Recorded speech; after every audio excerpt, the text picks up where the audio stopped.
yasya ka bhasha samadhisthasya keshava stitadhi king prabhasheta kim asita vrajeta kim asita vrajeta kim.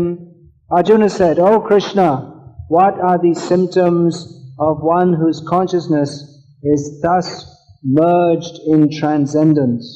How does he speak? And what is his language? How does he sit and how does he walk?" Purport. As there are symptoms for each and every man in terms of his particular situation, similarly, one who is Krishna conscious has his particular nature, talking, walking, thinking, feeling, etc. As a rich man has his symptoms, by which he is known as a rich man, as a diseased man has his symptoms, by which he is known as diseased, or as a learned man has his symptoms, so a man in transcendental consciousness of Krishna has specific symptoms in various dealings. One can know his specific symptoms from the Bhagavad Gita. Most important is how the man in Krishna consciousness speaks, for speech is the most important quality of any man. It is said that a fool is undiscovered as long as he does not speak, and certainly a well-dressed fool cannot be identified unless he speaks, but as soon as he speaks he reveals himself at once. The immediate symptom of a Krishna-conscious man is that he speaks only of Krishna's and of matters relating to him. Other symptoms then automatically follow, as stated below. Arjuna Uvacha Stita pragyasya ka bhasha samadhi stasya keshava stitadhi king prabhasheta kimasita vrajeta kim. Arjuna said, "O Krishna, what are the symptoms of one whose consciousness is thus merged in transcendence? How does he speak and what is his language? How does he sit and how does he walk?" Om Jnana Timirandhasya Jnanam. Famous term, Stita Pragya. It's well known amongst followers of Bhagavad Gita. This term, Stita Pragya. Is it not? You've heard this term before, Stita Pragya. In South India especially, people often ask about this. Stita Pragya. Samadhi stasya, one who is fixed in samadhi. Stita Pragya, Stita Dhi, means fixed intelligence. Sometimes people ask us, how can I concentrate? I want to study for my exams, but I can't concentrate. So Arjuna, he's asking about the Stita Dhi. He's not thinking of how you can concentrate to pass your exams. He's asking of one who is samadhista, who is fixed in samadhi, transcendence. Because previous to this, Krishna has described about the materialistic people who are too much attached to the world, the flowery words of the Vedas, whose intelligence is not fixed. Bhoga Ishvarya Prasaktanam Taya Prahita Chetasam Vyavasayatmika Buddhi Samadho Navidiyate. The people who are Yamimang Pushpitang Vacham Kavadam Vyavipastitaha Vedavada Rata Parta Nanada Stiti Vadi. Now those who are attached to the flowery words of the Vedas, they're attached to sense gratification, their consciousness cannot be fixed. Whereas one whose consciousness is fixed in the transcendence, one-pointed, Vyavasayatmika Buddhis, the Vyavasayatmika, whose consciousness is one-pointed, Ekeha Kurunandana, they are the situated in transcendence. Sometimes it's said that the secret in life is one thing. Do you follow? The secret in life is one thing. And then sometimes people ask, well, which thing? There's one thing. Whatever it is, you should fix your mind on one thing. Don't try to do one thing. Actually, the one thing you should fix your mind on is Krishna. But even materially speaking, if you want to be successful in something, you have to fix your mind on it. You can't think, just like now it's exam time, the students are studying like anything. Are they? Maybe. Some of them are cheating their parents and coming to the Bhagavad Gita class in the ISKCON temple, but they're supposed to be fixed in their studies. Now is not a time for going to parties or going to temples even, the parents will say. You should fix your mind on one thing, then only you can pass. So the secret of life is one thing, but someone whose intelligence is diverted here and there, he can't fix his mind on one thing. Now we'll find the answer to this question. Krishna answers practically the rest of this chapter of Bhagavad Gita. Krishna is answering, what is the symptom of the stita di? That his senses are under control. He controls his senses. He is not controlled by his senses. But one who is bhogaishvarya prasaktanam, who is prasakta, he's very much attached, very strongly attached to the sense gratification. He can't fix his mind because the senses, they have so many different objects.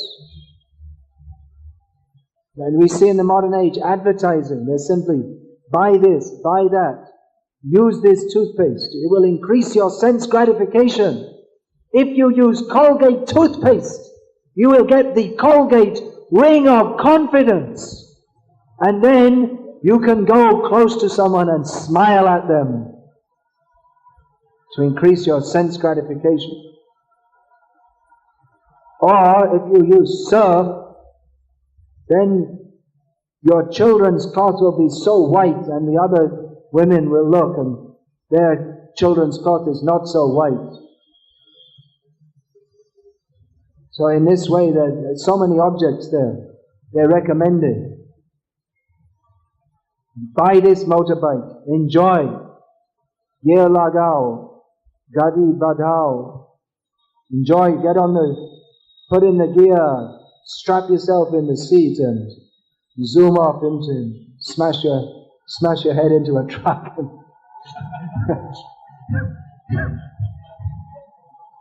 They're advertising. Enjoy. So many ways you can enjoy, but such people, they can never have fixed intelligence. Krishna is recommending, withdraw your senses. What is his answer? What is the answer? The first things, prajahati yada kaman sarvan partha manogatan. When you give up all desires for sense gratification, Atman yevatmana tushta, when you're satisfied in the self, stita pragyasta dochate, that is considered a stita pragya. Not one who is trying to enjoy the senses. He can never advance in spiritual life. So Arjuna is a very intelligent person. Krishna is speaking Bhagavad Gita to Arjuna because he's very intelligent.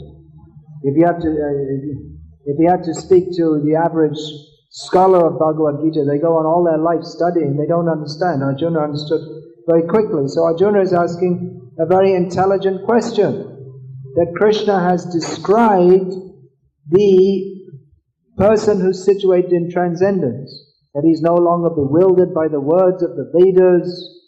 It's actually, if you think what Krishna is saying, it's quite a surprising thing it may be, because of course Arjuna he's the younger brother of Yudhishthira, and Yudhishthira was in the forest for so many years, and the whole Mahabharata, of which the Gita is part, it's all about dharma.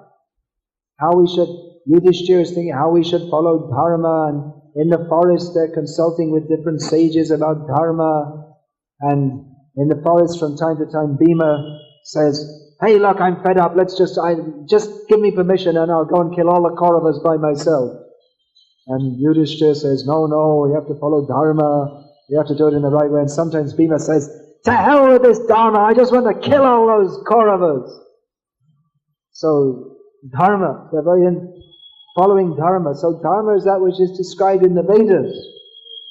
But here Krishna is saying the Vedas, We're not much interested in the Vedas. It's just a bunch of rubbish about going to the heavenly planets. Most of the Vedas is all simply concerned with the three modes of material nature. Traigunya Vishaya Veda, Nistraigunya Bhavarjuna. The Vedas are concerned with the three modes of material nature. Don't be interested in that, Arjuna. Forget about all that. When your intelligence is passed out of the forest of delusion of considering sense gratification as offered in the Vedas to be something important, then you can come to the real purpose of life. This is Gita Upanishad. The Upanishads, they come, that is the Upanishads, they mostly come in the Jnana Kanda.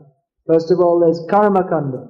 So mostly the Vedas are concerned with Karma Kanda. Then there's the Upanishads. When you're fed up with trying to enjoy life through the Vedas, then Atato Brahma Jignasa. Now you've been through all the Karma Kanda section of the Vedas. Now it's time to come to the Brahma Jignasa, Jnana Kanda, which will ultimately lead us to Upasana Kanda, or worship of Krishna. So Krishna is saying, reject all the Vedas, come to the transcendental. Not exactly reject the Vedas, but reject the improper understanding of the Vedas. Then you'll be transcendental. Don't be locked up in the three modes of material nature. So Arjuna is asking very intelligently, what are these symptoms of someone who is situated in transcendence? How am I to know what is such a person? How do you recognize it? What are the symptoms of such a person? How will I know such a person? Because everyone has their symptoms. A rich man has his symptoms. He has lots of money, driving around in a big car, although you can't always tell. Sometimes they hide it away. Previously in Indian culture, I used to see the big rich Marwari. You can't tell he's any different from anyone else because they'll walk around in a simple dhoti and eat simple food, and you can't tell he's got crores and crores of rupees. He'll be sitting in some small office, leads a very simple life, but he's got crores of rupees. He may not show it. But generally someone has the certain symptoms. What are the symptoms? So Arjuna is asking, what are the symptoms of a Krishna conscious or a person who's situated in transcendence? And the first thing he asks, Stita pragyasya ka bhasha. How does he speak? Prabhupada picks this up. This is the most important point. How does he speak? What is his speech? Prabhupada says that the most important symptom of a Krishna conscious person is how he speaks. When John Lennon and George Harrison and Yoko Ono, maybe you haven't heard of them, no loss if you didn't, in the Western countries they're very famous. At least they used to be. John Lennon got shot dead. And anyway, they were very famous at the time, entertainers. Just like in Tamilnadu, your Rajinikanth is very famous. Or Amitabh Bachchan is famous in North India. So in the Western countries, John Lennon, like that. George Harrison, very, very, very famous, very popular. So they came to meet Prabhupada, and I think it was John Lennon and Yoko Ono, his wife. They said, well, so many people are speaking, so many gurus, so many people are giving commentaries on Bhagavad Gita. So how can we know who's the true guru? It's a good question. So Prabhupada said, you can judge who is speaking about Krishna. Who is only speaking about Krishna. Actually, I think he said about God. They were asking, who is the God-realized person? How can we tell? Everyone's saying they're God-realized. Prabhupada said, he gave the reply, who is always speaking about God, he is a God-realized person. That is the main symptom. He doesn't speak of anything else. Now sometimes you'll see even Prabhupada, actually it's amazing how much Prabhupada all the time speaking about Krishna. He would Hari Shoy Prabhu, his servant, he gave a synopsis in one of his Vyasa Puja offerings of a day in the life of Prabhupada. He said, actually there's no real beginning.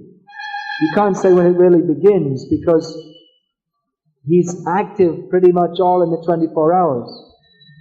But he gets up, maybe 1 o'clock in the morning, dictates the translations of Srimad Bhagavatam, and then he chants japa, then he goes for a morning walk. On the morning walk he's speaking about Krishna, then he comes and gives the class in the temple, then during the day he's speaking with devotees, he gives class in the evening, all the time speaking about Krishna.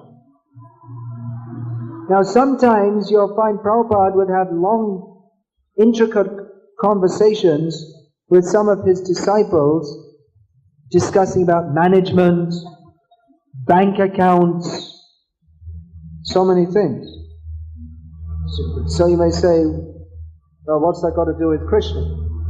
But here Prabhupada says, the immediate symptom of a Krishna conscious man is that he speaks only of Krishna and of matters relating to him. So if you discuss about devotional service, it may be similar to what a karmi speaks. But if it's in relation to devotional service, it's transcendental. You may go to a bank and discuss what is the best account we should open for our temple. You want to save some money for building a temple. What is the best account? So you'll be discussing interest rates and equity and so many different things. Just like a materialistic person may do, but it's for the sake of Krishna. So this is the main symptom of a Krishna conscious person. Now, Prabhupada says that if one speaks of Krishna, other symptoms automatically follow. And Krishna goes on to explain in detail how the self-realized person, his senses are under control. But the senses become under control if we are Krishna conscious. Here in the beginning of Gita, Krishna hasn't so much revealed what is the essence of Gita, that is to be Krishna conscious. He's speaking here generally about self-realization. That means there are self-realized non-devotees also. It means they're partially self-realized. They've realized that I am the self. Aham Brahmasmi, I am the self, I am spiritual. But they haven't realized that I am the self, I am the servant of the Supreme Self. But still, it can be said that they are self-realized, Brahman-realized, but not Bhagavan-realized. So they have certain symptoms also. Who's actually Brahman-realized, his senses are under control, at least for the time being. He may fall from that platform, but his senses are under control. He doesn't interact with this material world for the sake of sense gratification. Just like a tortoise, kapchap, kurma, he withdraws when he sees that there's some attraction from the sense objects that Maya is offering. He withdraws his senses, just like a tortoise when he sees danger. He withdraws his limbs within the shell for safety.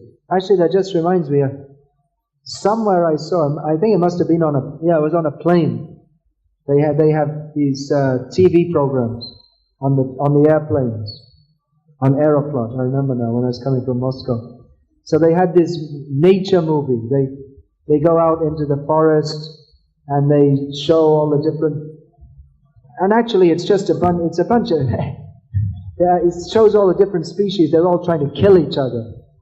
Actually, so it showed some young wild dogs, how they came, and there was a big tortoise, and he saw the dogs coming, so he withdrew his body within the shell. But then it was such a big tortoise that his shell was like this, and the dog put his mouth right in the side and bit, and he was trying to pull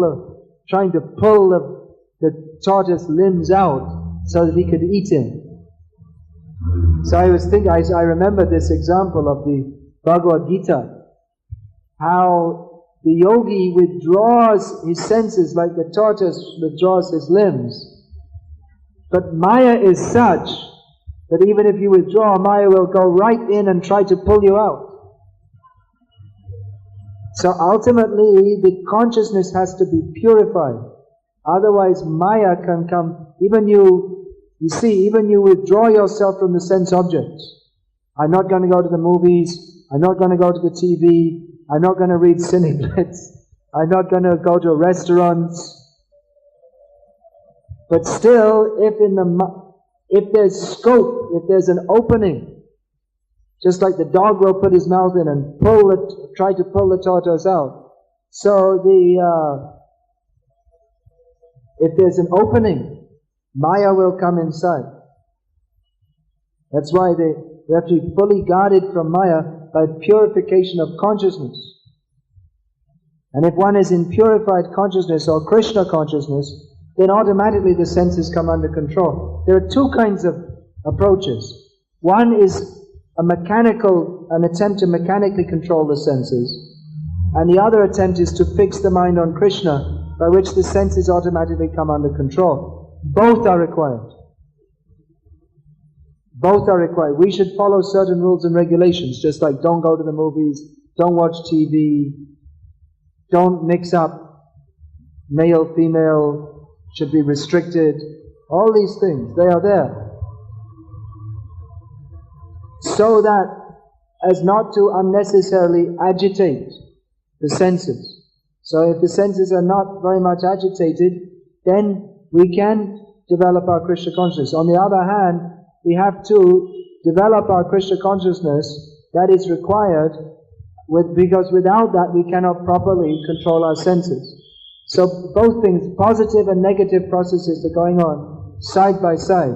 But unless there is at least some acceptance of basic rules and regulations, no illicit sex, no meat eating, no gambling, no intoxication, rise early in the morning, unless we have all these things, unless there's a basic platform of sadachara, or proper behavior, then even to begin to develop Krishna consciousness, it's not possible. But then when we build that Krishna consciousness on the platform of at least preliminary sense control, by becoming Krishna conscious, that is the process by which our senses will become fully under control, which is not possible without Krishna consciousness. I'll speak more about this verse tomorrow. It's a very important verse. Are there any questions now? Question?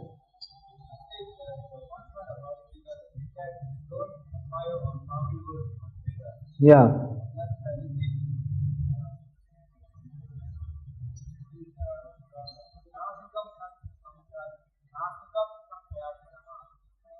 One who doesn't follow the Vedic path, he is...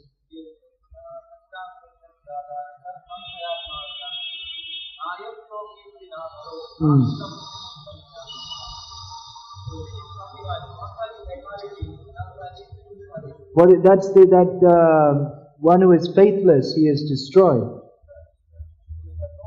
Evang pravartitam chakram, who don't follow the Vedic path.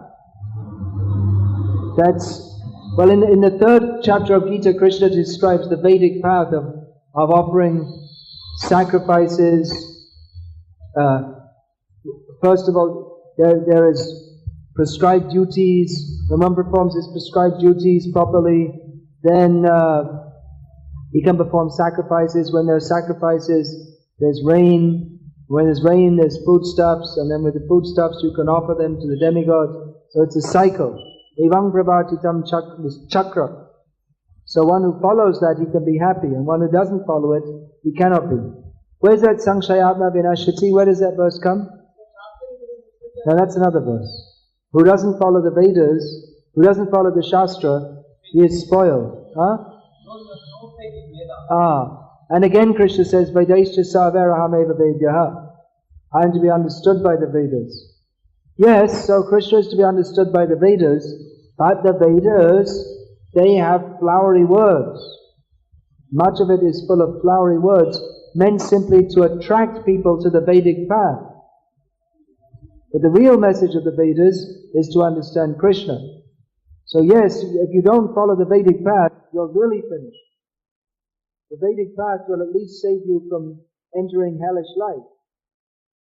At least if you follow karma kanda. But that's not the beyond. Krishna is telling Arjuna, you have to go beyond that. You have to understand the inner purpose of Vedas. See, Arjuna is acting as a Kshatriya. He could be doing that for the sake of going to the heavenly planets, which Krishna also said, that if you're killed, you'll go to the heavenly planets.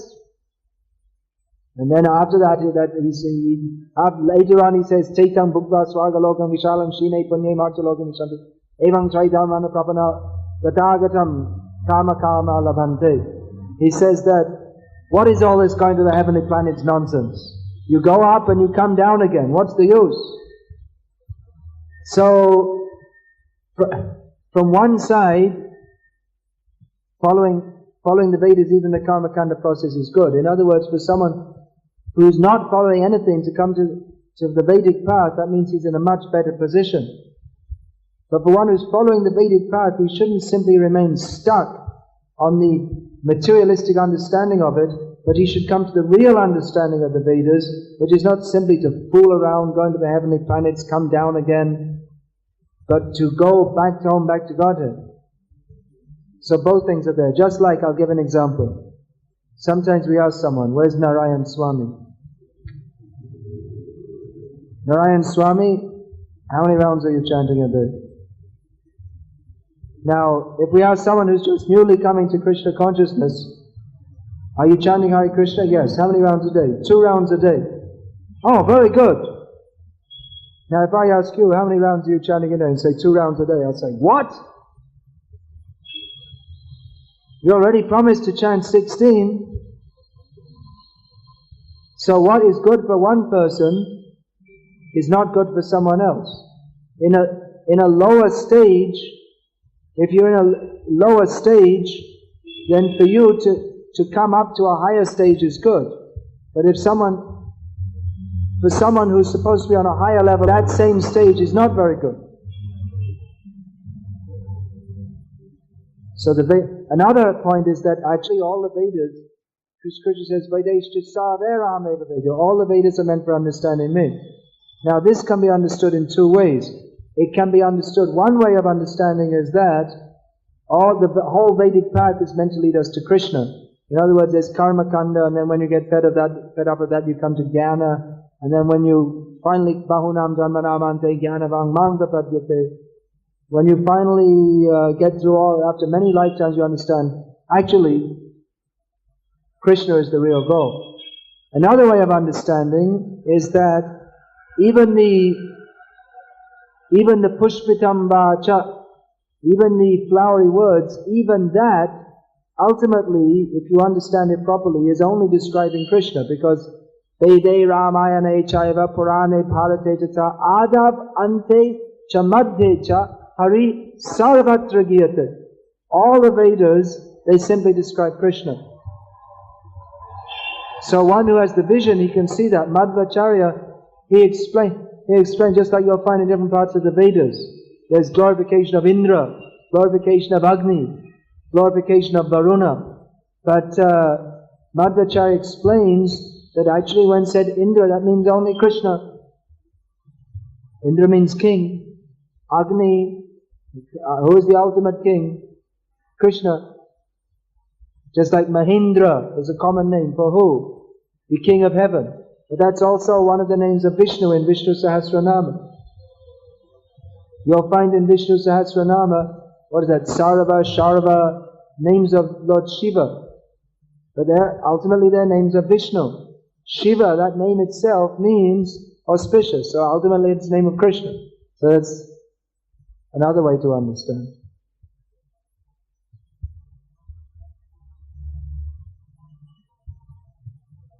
You don't look very convinced. Sankshayatma vinashyati. Who said that verse just now?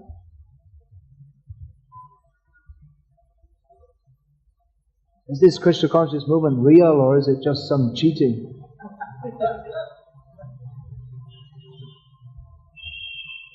They're just extracting money out of me.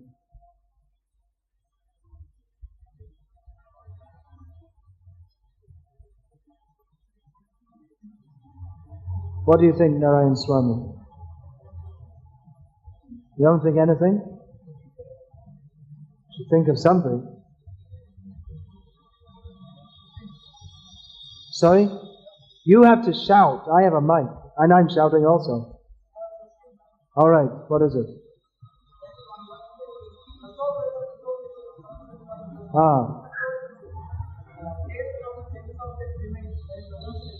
Yeah.